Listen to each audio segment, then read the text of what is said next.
everyone, welcome back. Erica here with another one. Hope you all had a great weekend, but now it's back to business. So guys, in this video, what I want to talk about is the female narcissist, but I want to talk about the three main subtypes: the somatic narcissist, the malignant, and the cerebral. Now I put it in that order because we're going from least to greatest. We're going from semi-bad to worse, okay? These three types of female narcissists are the types that you have to really be careful of, and you have to beware. Now, I often encourage people to discern these types of females, any kind of narcissist for that, but these types of females, because 9 out of 10 times, if you have a narcissistic mother, they're not going to help you in discerning these types of females. Reason being is because, well, they kind of reflect their image. Now, we've already gone over what a narcissist mother is capable of and what they do. So if you're dating a female narcissist, which chances are you're going to end up attracting a female narcissist because of the dynamics that you have with your mother. Now, if your mother's a narcissist, chances are they're going to basically pretty much get along with the female narcissist because they share qualities, they share certain dynamics that they have in common. All right, so you have to be really discerning. That's the whole point of all these videos, is to make sure that you understand the tips, the signs, the different traits that they carry, so you can either try to avoid, or if you're in the dynamic, try to get out of it. But dealing with these types of females, it can be one hell of a roller coaster. Reason being is because a narcissist is dangerous, but a female narcissist is pretty much adding fuel to the fire. Now, even though narcissism is more common in men than it is in women, the very few women that it does affect can be very catastrophic. And we're not just talking about, oh, I'm better than the world and all the attention comes on me and me, and I'm all beautiful and I'm all, no, we're not talking about that. We're talking about the lengths that these women would go to get, not only get what it is that they want, but to try to destroy you. You got to remember, when you're dealing with the female narcissist, you ever heard the saying, hell hath no fury like a woman scorned, right? That pretty much means that if a woman feels slighted, they are willing to go to any measure to get payback, to get revenge. Well, picture that with the female narcissist. That is times 20, okay? They will go to the farthest extent to try to destroy you and everything that you represent. We are talking about women that are willing to lie. And by not just little white lies, we're talking lie like where the law is concerned.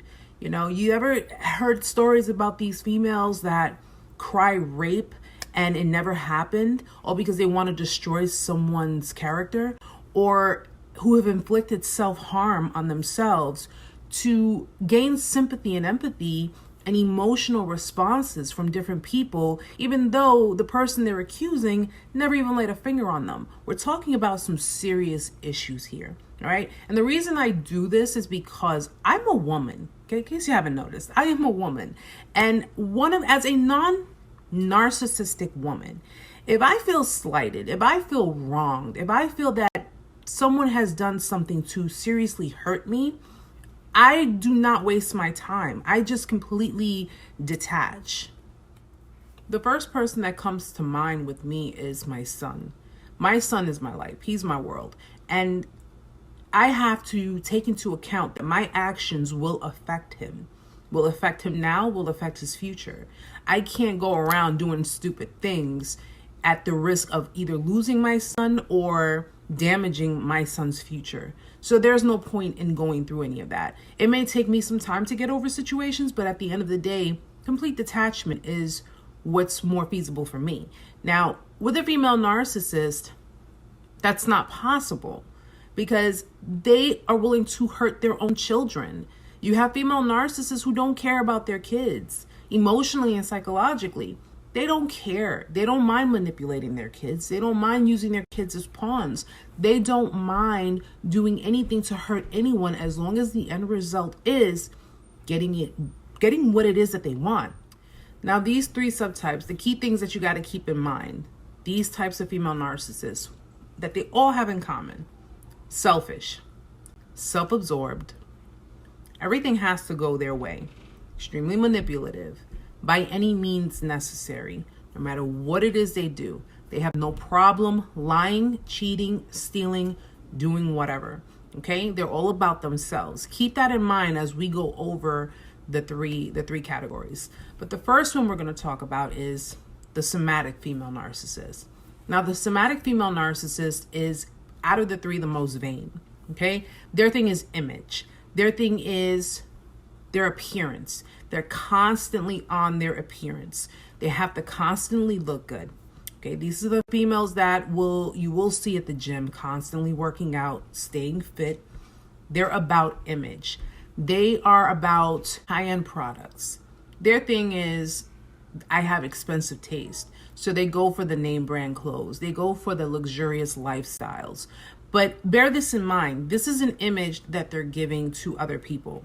So when you see these types of females that are posing, that are bragging, that are showing off, this is all just for image. It's all for show. Believe it or not, a lot of them will go into debt just to support that image. They could be high in credit card debt or whatever the case may be, just to go out there and buy. Listen, me personally, everybody's different. If you can afford it and you like it and it makes you feel good, but you're doing it for you, that's great. I personally am not a big fan of buying extremely expensive things, okay? Especially living in New York. And yeah, I refuse to walk with a bag that is more than my rent. Sorry. But all in all, this is just a form of projection. This is a form of projection to pretty much live an idealistic lifestyle, even at the cost of them going into debt or not really divulging how they got the means to take care of this high-end lifestyle, this expensive lifestyle. Now, another characteristic of a somatic narcissist is hypersexuality. They tend to use their sexuality as a tool to maintain control in a relationship or to serve as proof of their desirability, even for status. They're basically using what they have on the outside to obtain what it is that they want. They're willing to wear, even though it's not a general rule, they're willing to wear revealing clothing or be provocative in certain means just to get the things that they want. And the somatic female narcissist has no issues when it comes to infidelity. If they're in a relationship with you, they do not mind cheating on you to get something from an external source, or vice versa. They have no issues being the other woman. That really means that they don't have the responsibility, because as we know with most narcissistic people in general, they really don't take responsibility very well. That's a form of commitment, and that's something that they aren't able to maintain. So being the other woman is not really an issue for them. As long as they get what they want out of it and they have other suitors on the side, doesn't really matter. Another thing they like to implement is triangulation. Now, triangulation is what I like to call pouring salt on wounds. In this case, if you're dealing with a somatic narcissist, she has many suitors, okay? She has many admirers, harem of admirers, different people who admire her. The female somatic narcissist will triangulate. So basically what she's going to do is, I'm going to give you an example. Let's say your ex is the narcissist. What she's going to try to do is she's going to try to set the stage to create jealousy, to get an emotional response that feeds her supply. So if you are still in an emotional state, she's well aware of that, and she knows that what she's doing is hurtful. She's going to use her other admirers. She'll flirt with them. She'll do inappropriate things, whatever the case may be, just to get an emotional response from you. She will try to basically triangulate. So she will have other admirers that she's all, cuckooing and hee-heeing with. Meantime, while you're sitting here seeing all of that, it's instilling some kind of an emotional response from you, therefore feeding her supply. So in the interim of it, she's getting the attention from the admirers, plus getting the emotional response from the victim that is feeding her from all different angles, okay? that form of triangulation is very common. And it's not only with female narcissists, it's with male narcissists as well. So use discernment when you are dealing with people like this. Understand that what they're doing is all for show. And it's not anything in the form of, this is really what I want. Because the actuality of it is that they're just doing all of this to gain a response. They go for negative, they go for positive response. Doesn't matter what type it is, as long as you are responding to their actions, which in turn they can actually manipulate the situation, gaslight you, and then make you look out to be like you're the crazy one. So either way, she's looking to win. Don't play her game. And of course, self-absorption. So she's very entitled, okay? She feels that everything should come to her effortlessly, which could be friendship, love, support, you name it, with very little to no work on her end. So she automatically feels that she's entitled to have all of this without putting any kind of work into it. She has to be the center of attention. She has to be in the spotlight. She's the one who she commands the attention of the room. Everyone has to put their focus on her. And even though she won't stand there and throw a big tantrum, it'll show in certain demeanors, especially when you're having conversations with her. Which brings me to being friends with a somatic female narcissist. Now, majority of the time, it's very similar to a romantic relationship. The stages, that is very similar. So as with any beginning, it starts with the love bombing stage, which is the stage of idealization, okay? She's going to put you on that pedestal. She's going to give you that support. She's going to make you feel comfortable enough to confide in her, to be friends with her, to share things with her, all right? And once she has you in her grasp, that's when everything pretty much starts to fall. Now, you'll notice certain things within the friendship that kind of is off. For example, when you guys are having conversation, it'll start with you, but it'll end with her. Or it's always being led right back to her. No matter what part of the conversation you're in, it's always revolving around her. Another thing is she'll give you backhanded compliments. She'll say something like, okay, I like how you go outside and you don't really care about how you look. Or you look good for your age. Or something like, oh, you look great. I didn't even recognize you. You see, she's negating her compliments. So she's basically insulting you in reality, but she's covering it to make it seem like she's complimenting you. Be very careful with that. All right? Don't end up punching somebody in the face because then you're catching on to it. All right? If you have friends like that, with friends like that, you don't need enemies. And of course, as with anybody, when a narcissist starts to age, when they get older, eventually so do all their manipulation tactics. Everything starts to get old and they start to realize that I'm no longer the young, taut, fit narcissist that I used to be. So what they'll end up doing is either, it's not a general rule with it, but they'll either end up alone because they don't know how to maintain relationships, or they'll end up just continuously going back to old supply, in which they go back to exes, okay? They end up reliving the whole thing with exes because that's something that they're used to. But here's the thing. At some point, the exes will eventually catch on and their grasp, their webs are no longer as strong as they used to be. So whatever it is they're trying to do to manipulate their way back in no longer works, because they've been doing it so many times that at some point, much like the narcissist, their tactics get old too. It's hard to say. Actually, no, I'm not, but that's generally how it works. So this is the first part of dealing with a somatic female narcissist. And now the malignant female narcissist. Now, the title says it all in itself, okay? We know the word malignant, mal, bad, no bueno, no good, okay? You heard of a malignant tumor, right? That can cause death. Well, the malignant narcissist is the one who is pretty much the sadist. She is the dark one. kind of like a sociopath, a female sociopath. She is very proactive in her manipulation. Now, she takes what the somatic narcissist does, but she takes it to a whole new level.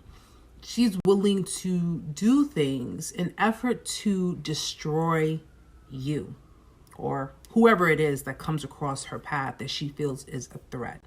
She has no problem lying to people. She has no problem creating false stories, creating false dynamics.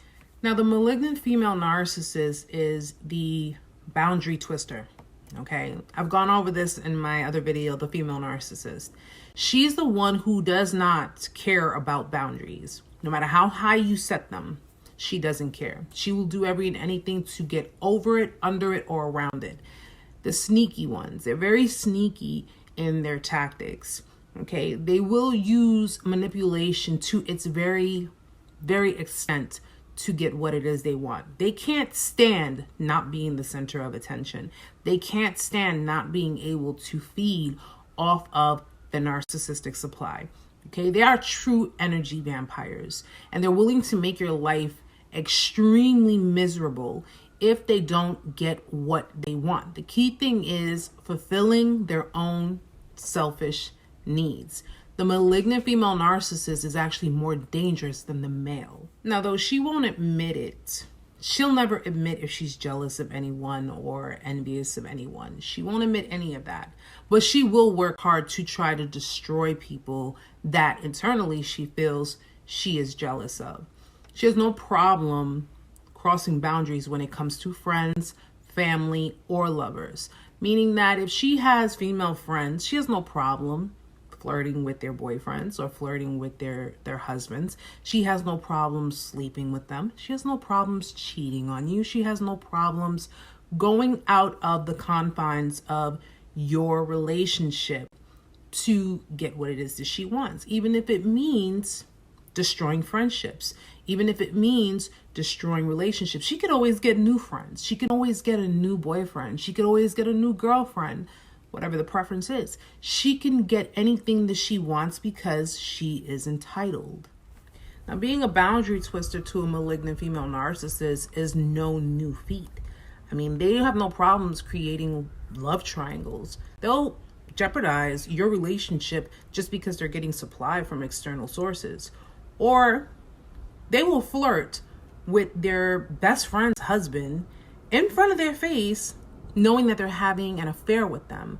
It's the thrill. It's the thrill. These types of females enjoy the thrill. They enjoy playing the game, a game which you really should not be playing, okay? Because it's an extremely dangerous one at that, right? They have no empathy. Now, a lot of the time you have these females who will demonstrate empathy, but I've explained it in my other video.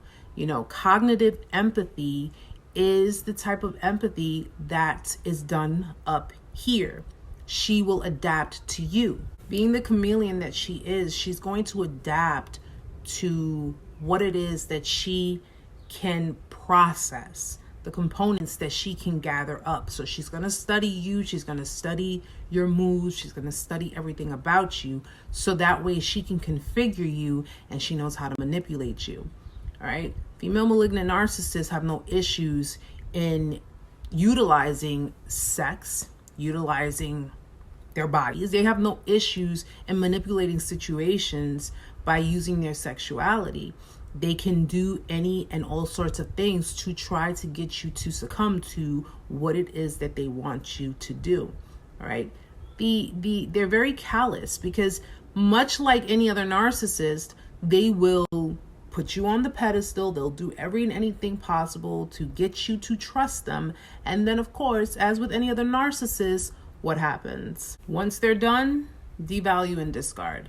And they go a step further. They don't just devalue you. They don't just discard you. Okay. But if they feel that you are succeeding in life, especially without them, they will go to any extent to try to sabotage you because now you're becoming a threat. There is no winning with the narcissist. Let's get that clear. There is absolutely no winning with the narcissist. If they want you, they want to be with you, they want, everything with you as they claim, but yet they do the callous, heartless things that they do. You go your own way, and what happens? Oh, how dare you be a success in life without me? How dare you have all of these things without me? And then they'll end up just trying to sabotage you. There is no winning. Listen, if you run into these kinds of females, do yourself a favor and run. If you have these kind of females in your family, do yourself a favor and run. They are considered to be some of the shadiest out of all the narcissistic females that you may have run across. You know, they are hypersensitive to criticism, and if they feel that what you're criticizing them about is striking a chord with them, or it's something that they cannot handle, they go into full mode, and they have no issues twisting things around. They have no problem bullying you. They actually get pleasure off of bullying people because it makes them feel powerful. It makes them feel like they're important, especially if they have a whole bandwagon of flying monkeys. And listen, if anybody was ever a flying monkey on the narcissistic female side, understand something. Not to say that you're easily manipulated, but not everything is as it appears, and you need to look a little deeper and further. Well, bottom line with them is that they have no issues in sabotaging relationships. They do not believe in boundaries. They do not believe in having empathy because they're incapable of carrying empathy. They use people, even their own kids. So the same way they would treat a partner, they will treat their kids too. They do not care. Malignant female narcissists are the types of people that just really gain the pleasure. They probably run the closest to a female sociopath. They gain the pleasure in seeing other people hurt. They gain pleasure in bullying other people. And their take of it is you shouldn't have provoked me to do it. Otherwise, I wouldn't have done it. If you stay in line with me, then you wouldn't have to worry about being in my warpath. That is their idea of it. So you run across a malignant female narcissist, do your research, because I'm telling you. And lastly, you have the cerebral narcissist, the cerebral female narcissist, okay? Now, she's the one who basically impresses people with up here, all right? She impresses people by harping on them, the achievements that she has. She went to the best schools. She's gotten her many degrees. She's basically pushing on to people on an intellectual level and demonstrating that she is smart. Now, the cerebral narcissist actually feels that they are smarter than other people. They're more intellectual. But when it comes to dealing with the cerebral narcissist, when it comes to the love bombing stage, they're going to basically make you feel like you're their equal. When in reality, though she's putting you on that pedestal and that you appear to be her equal, she's really thinking in her mind, you're nowhere near it because she's too intellectually special. Now, the cerebral narcissist, unlike the somatic narcissist who uses their sex appeal to gain attention and gain what it is that they want, the cerebral narcissist uses their mind. They like to impress people with their intelligence. They like to impress people with their scholarly background. They like to demonstrate that they've gone to the best schools, that they have degrees, that they have been extremely successful in their intellectual sector of their lives. Their thing is, I'm smart. I'm extremely smart. And I have a command of not only an intellectual background, but I have a command of the English language. They love to use words. So they will try to use big words in effort to, for lack of a better term, try to make someone feel kind of stupid. But that's, of course, in their eyes. Now, their thing is to either impress you with their scholarly intelligence and their command of the language, or destroy you with it if you ever dare question them. Now, the cerebral narcissist walks around with the mentality that they are unique and they only fit in with other like-minded people. Cerebral narcissists walk around with a godlike mentality. They know more than you. They've experienced more than you. They're highly more intellectual than you. They're smarter than you. And these are the types of people that will actually use really big words just to sound smart.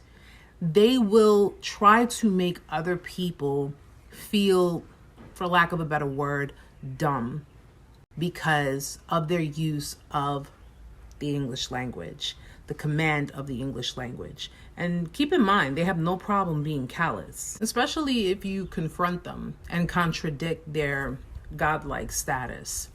All right, so you got to be careful with that, because when it comes to cerebral narcissists, if they feel that there is lack of admiration, if they feel that the admiration that you're supposed to be supplying them with is being depleted, they will go into verbal and emotional abuse.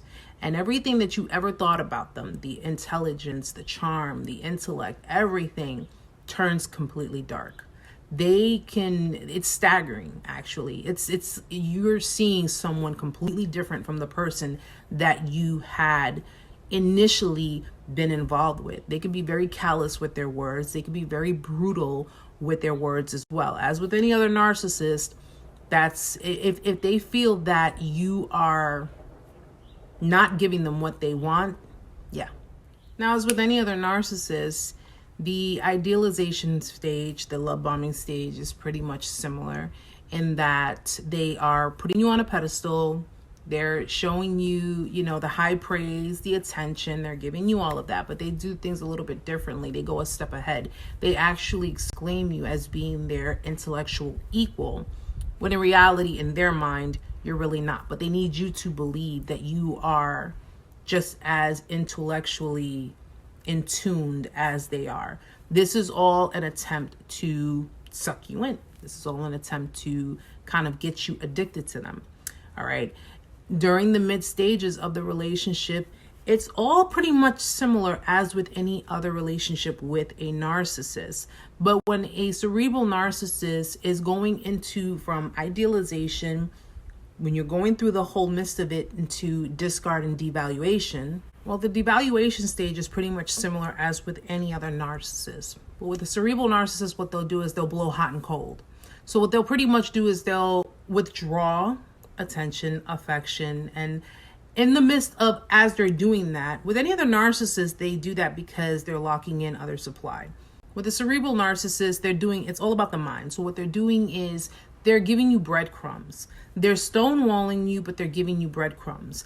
That's a psychological technique that they use to kind of keep you off balance. So even so, they may not be locking a new supply. They may not be doing anything. They're just doing this as a form of a game, a mind game. This is why cerebral narcissists are more dangerous, because they're more about using the mind.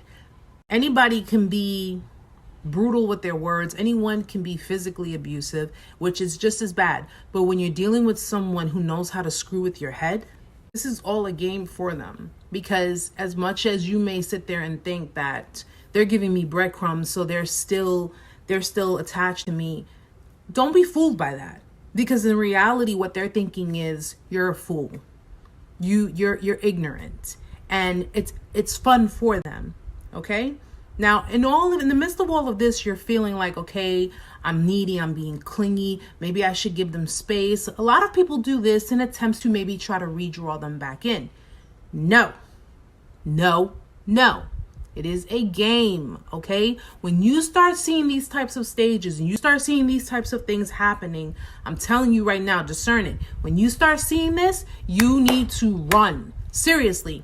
Get away from all of that, because at the end of the day, if you continue to deal with people like this, it's going to continue going on. It's going to continue happening. All right. They're going to sit there and make it appear as if, although they're being manipulative, they are projecting that you're the one who is being clingy, you're being needy, because you're trying to figure out what's going on. And because they're giving you little breadcrumbs, keeping you partially in the loop, you are the one who's appearing to be the desperate one. Okay? Cut that shit out now. Seriously, cut it out now.